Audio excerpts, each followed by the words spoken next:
as I sat down, my people, you know when your anxiety is here and then it goes here, guess what the woman does? And then she calls the attendant and she's like, oh hi, sorry please, I need paracetamol and I need something for cold, I'm feeling feverish, I'm not feeling too well, I'm feeling cold.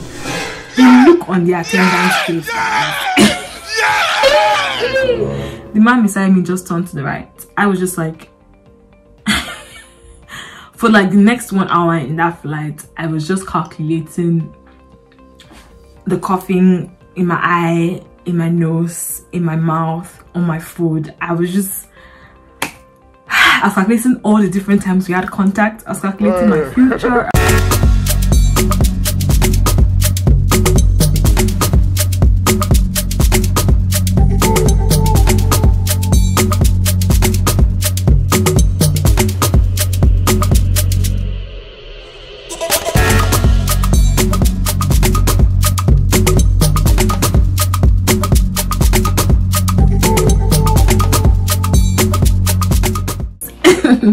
Okay, so today I'm going to be walking you guys through my journey to the UK. So a lot of people want to know, okay, how was your flight like? How was the journey? What about coronavirus? How did you find your way? Because most of my close friends know that, okay, this is actually my first time of ever leaving Nigeria. Like, for real guys, I've never even left, even to Ghana. I've not even gone to Togo. Like, I've not even gone to like nearby African countries. Every time when I was younger, when my family wanted to like go on a travel for holiday or for like family stuff, I would legit just like be like, oh, I have exams, oh, I have this, oh, I have that. And then when I now wanted to go, they were not now going. Anyway, so I've always wanted to travel, especially to the UK, because like my eldest brother lives in the UK. My dad studied in the UK. My second eldest brother, he was born in the UK as well. So I've always had an obsession with the UK. So when I knew that I needed a scholarship, I knew that it was going to be the UK. But anyways, this is not why we are here today.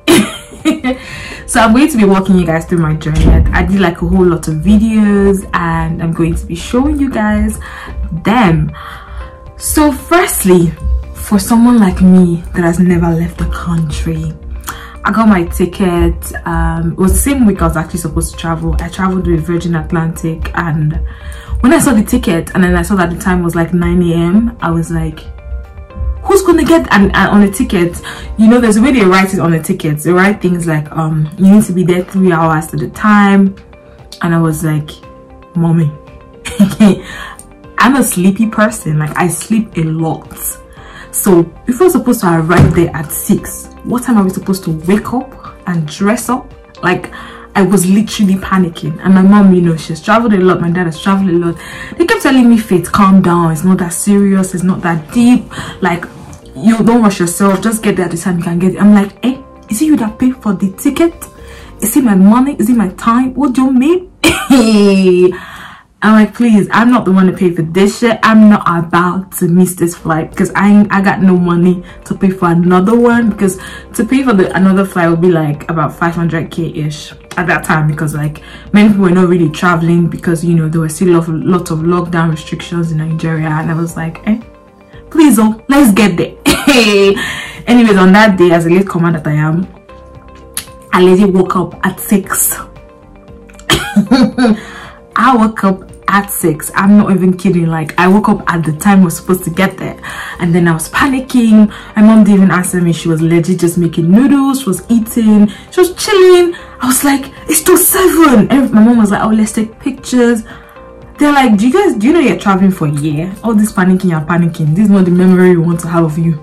Like, and then Bay was there as well, and he was like, auntie, calm down, because he as well, he has traveled a lot. And he was like, calm down, calm down. I'm like, I'm not calming down. What are people telling me? Anyways, eventually got there like to 8. The flight was 9, and I'm not even kidding. Like, I was among the earliest. Like, I was like, now to make things funny, because I'm the last born only girl, I got a lot of love. Lots of people love me, you know, because I'm a nice person. Anyways, my entire family legit followed me. So we got to the airport, and then the security people were like, ah, who exactly is traveling? Anyways, I don't know how we fixed that, but we all eventually entered. I don't know if it's because of my parents or whatever, but we entered. And then because I don't know anywhere, I don't know anything, I was just legit walking left, right. I was basically looking like a lost person. And you know, when you look lost, people actually, you're actually like a prey for people.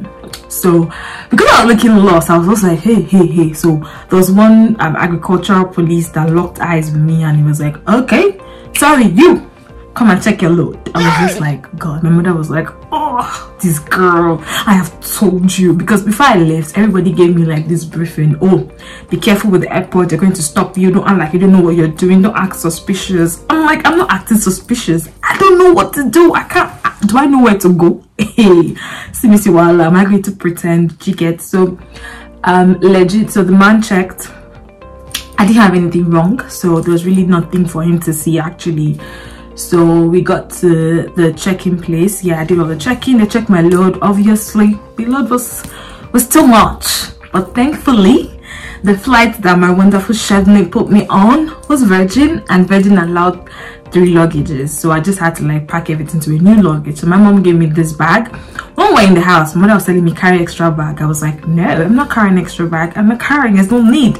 I've packed 2 things. I don't want to carry 3 bags. I don't want to carry 3 bags. Anyways, the Sha told me that the load was too much, and then that bag I didn't want to carry, that's the bag I used. And I was just like, okay, mommy, sorry, I appreciate you. I don't know why we always, like, our mothers always know best, but like not all the time, but like most of the time. But we just like to like tell them, oh no, you don't really know, you know, stuff like that. But anyways, so I packed all 3 bags, I left, and then I got to, yes, all my family hugged me. I wasn't even feeling sad, I wasn't feeling gloomy, I wasn't even feeling like anything was bad. I legit was cool, I was chill, I was just like, I'm traveling here. Like, what's gonna happen? I didn't know that. We'll talk about that in another video, but I didn't know that like some weeks later I'm gonna be crying. But anyway, so that day we left, so they left me, and then I checked in my luggages. I was just like, okay, so where am I supposed to go? Like, where is the way? Like, where is the way? Like, I was legit lost. And so I'm trying to even remember what happened. Yeah, so they left me, and then I didn't know the road to anywhere, so I was just legit asking everybody, sorry, because at that time it was getting close to 9. It was about 8:30, and then I knew that my flight was boarding at 9, and I'm like, I'm already late, fine, I don't even know where I'm going, like I need help. So I was basically asking everybody, like man, woman, old, young, left, right, sorry please, where's the way to the boarding place? Oh, what flight are you on? I'll tell them. They're like, oh okay, they already, I know something about Nigerians, and Nigerians actually like to scare people. Like, we can actually exaggerate things, like I'm not even kidding. And then there was this man that I asked, or it was a man, and I asked him that, oh sorry, I'm going to Virgin. He was like, Virgin? Virgin? What the hell? What the hell? Hey, my people. That's why I said run, you know. I ran until one guy now stopped me and he was like, why are you running so much? I'm like, my flight, Virgin. He was like, auntie, calm down, you will get there. Like, I'm very sure they've never boarded. I was like, what do you mean they're not boarded? He was like, auntie, calm down. And I was like, guy.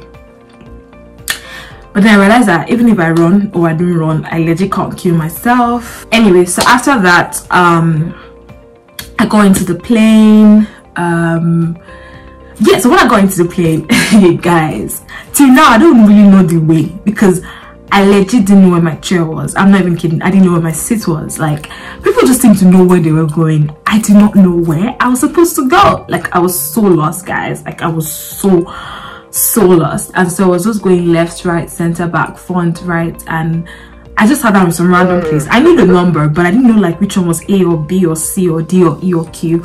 I just sat down anywhere, and it wasn't my chair I sat down on. But luckily for me, the owner of the chair, I think the chair was free or something. So I sat down beside this man and then this woman. Now I feel like the woman beside me was a JJC like I am, because God,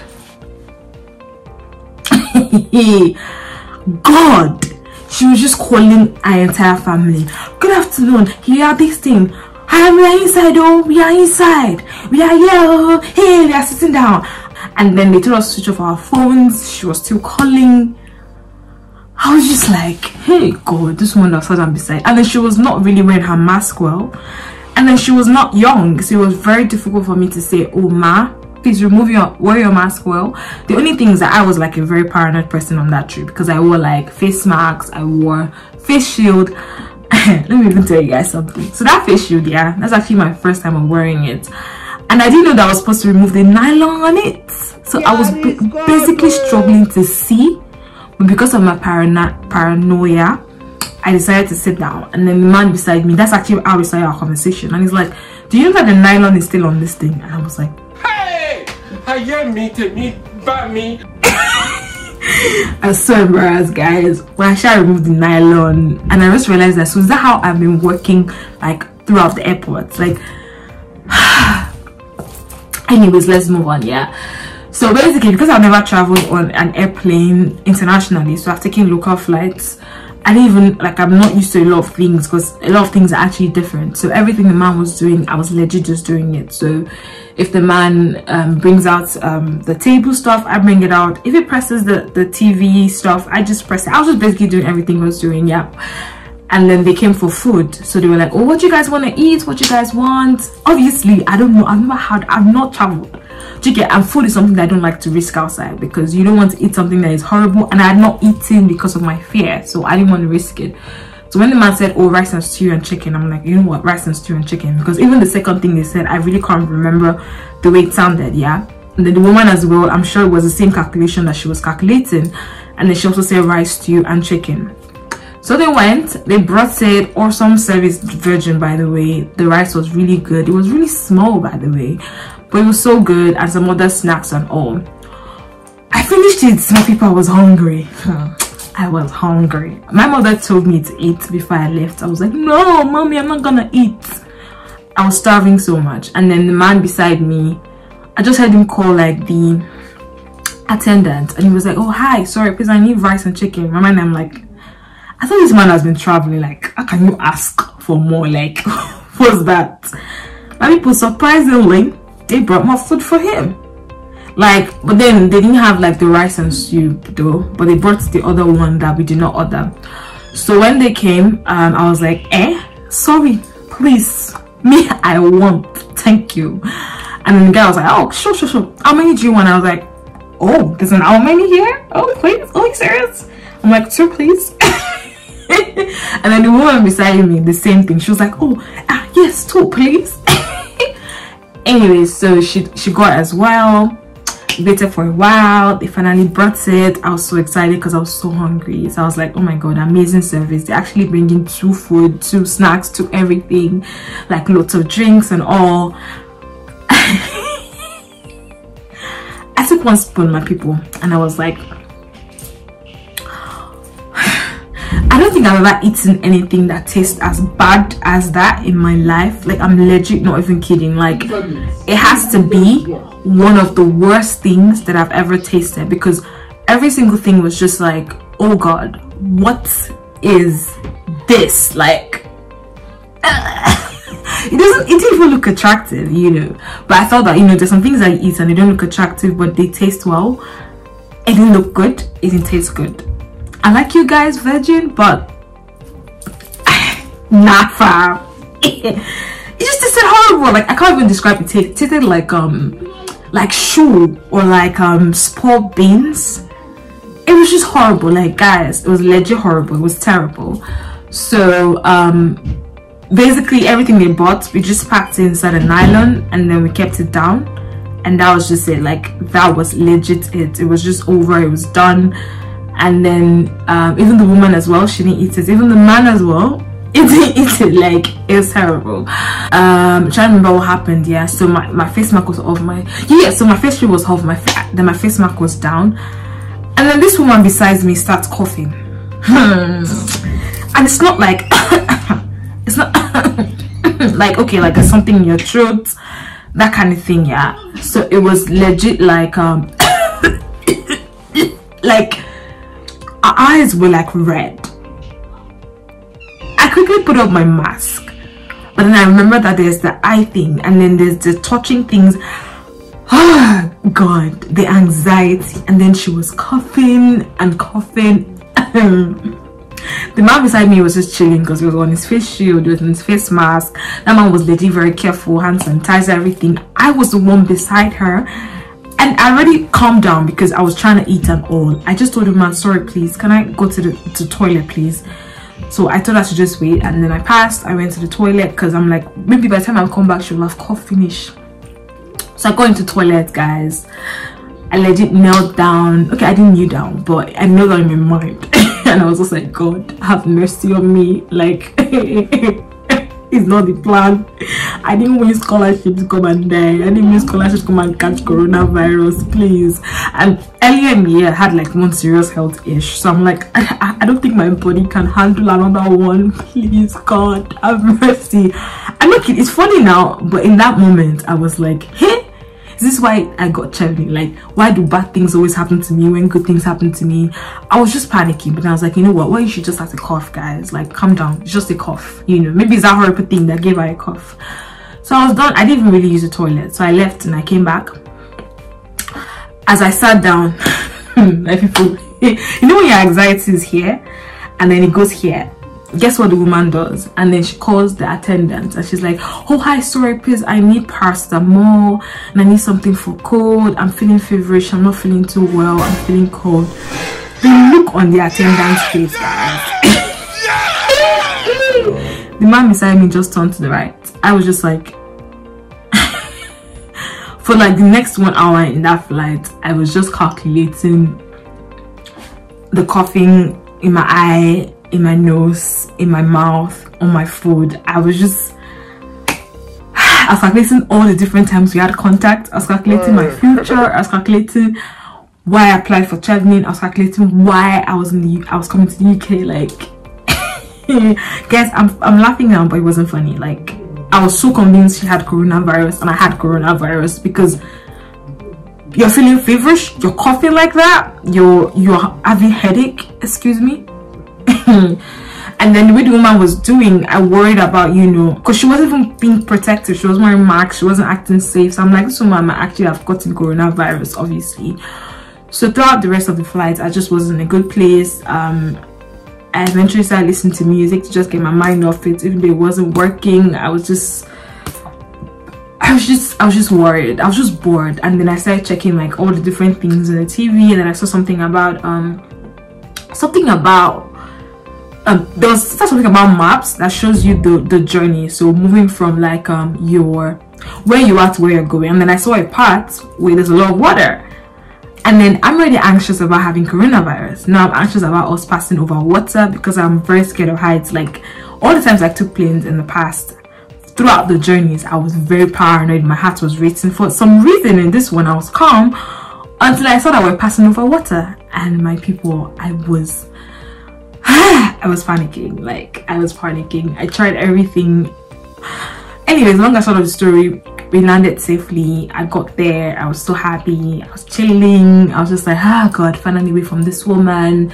And then the long walk starts. And so we walk and walk. Like the walk from the airport, or from when the plane drops you into the airport, into the check-in checkpoint, was crazy. Like, I walked so much. I was so tired. We just kept walking, climbing one thing, moving on one thing. I was just like, hey God, hey, what's all this? Like, what's going on today? Like, what's going on? So I eventually got there, yeah.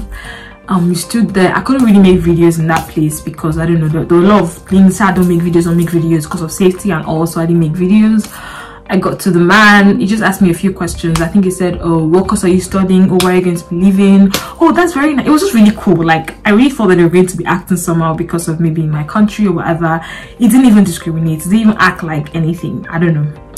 So I got inside, and then next thing was to wait for our luggages.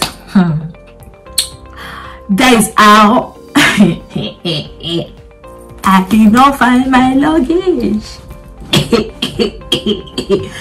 Anyway, so I got the first two, and then the third one was missing, and I had waited for about an hour. So my brother was already at the airport, and he was already calling me like, okay Faith, what's going on, where are you? I thought you said already landed. I'm like, I'm waiting for my bag. Like, And that bag had like most of my important stuff, like most of my important luggages, and I was just like, hey God. We kept waiting and waiting. I'm like, does it take this long? People will come and go, and I was just waiting. And then there was this man beside me. I saw that the man was also waiting, and he didn't even have any luggage, you know. And I'm like, oh God, my luggage. The man was like, auntie, be thanking God, at least you have two. Me, I don't even have anyone. My mind, I'm like, uncle, it's not my fault that you are unfortunate. It's not my fault that I didn't say it out loud, obviously, but I said in my mind, like, I'm not competing with you. I'm not competing in misery. You know, I'm trying to figure out my own life, my own journey. Like, excuse me. Anyways, after I went to get me like all the security people, I went to ask questions. I was just going back and forth, up and down, and then I think there was this other security guard or this man or something, and then it was like, oh, have you checked the very important goods, or I think is it fragile goods or something? I was like, oh, okay. I'm like, okay, let me just go check it, you know. And then I got there and I see my bag. That was literally like the last bag there, like my people. Oh my God. As I realized, I wasted 2 hours because I couldn't tell my brother that one, because he'll be like, I drove all the way from Coventry to London for you to waste 2 hours of both our times. But what if you're watching this video? But if you're watching this, I love you. It was a mistake. I didn't know, like I was not aware. Anyways, so yeah, I eventually got luggages, and then I went out. Everyone was not cold. You know, people were telling me the UK is cold, the UK is cold. It wasn't for me. I don't know, it's because of the stuff I was wearing, like the jumpers, the up and down, but I wasn't just cold, you know. Maybe it was the airport. So I eventually saw my brother, and then he brought this very big coat for me, and I'm like, I'm already hot. Like, I was legit hot. I'm like, I don't need this coat. Like, I am a hot guy. And he's like, have you gone outside? I'm like, yeah, I'm hot. And he's like, okay, just hold it. So I held it, and then we go into the car park area, and then I think he had to go and sort out some things. So we went to sort them out.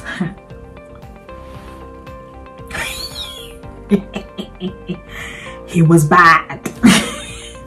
It was bad. Like, I'm not even kidding. Like, the cold, I was legit cold. Like, hey,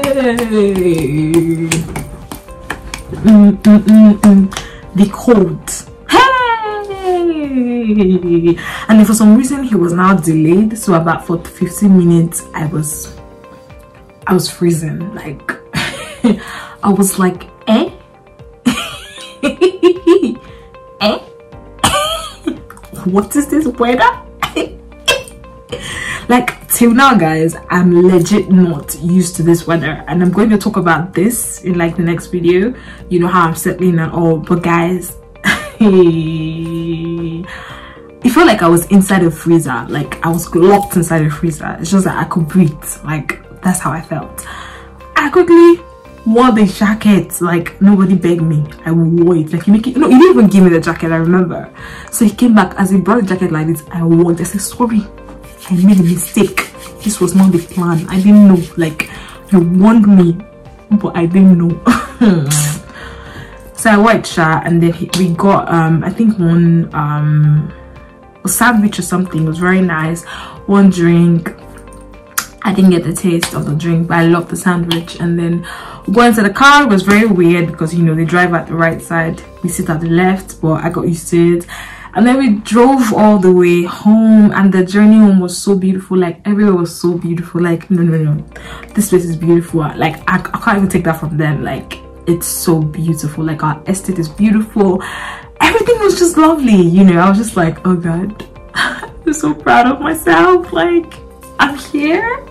Is this real? Like, I had this dream for so long. Like, and it's not even just the dream of traveling abroad, a dream of traveling abroad to do my master's on a scholarship, and then getting there that first day, I was just like, dreams are valid, dreams come true. Like, this is real. And in the past year I applied and I wasn't selected, but this year was just like the best because my brother just moved to this major apartment. Not major apartment, I don't want to call it any of those, but yeah, I moved to a place that is awesome. And amazingly, my school is about 30 minutes to the place. Like, I feel like whatever dream you have, just wait for it to happen at the time it's supposed to happen, because everything is going to be beautiful. This is supposed to be a vlog. I don't know why I'm being a motivational speaker, but I want you to know that your dreams are valid, and you just have to be persistent at it and continue, and you would get them. All right, so that summarizes the end of my yarns today. Yes, I hope you enjoyed this vlog. If you want more of this vlog, just drop in the comments below. Let me know so I can do more of it. If you have not subscribed to my channel, please subscribe to my channel. I'm begging you, it's beg, because we need to grow this channel. I'm trying to get to I don't want to give numbers, but guys, please help me, help this journey. And then if you're interested in how I got the scholarship or how to get scholarships, I have other series on the channel. The Scholars Life, where I talk to scholars live, interviews, my scholarship story, and then my traveling journey, my traveling story, traveling tips, and all of that.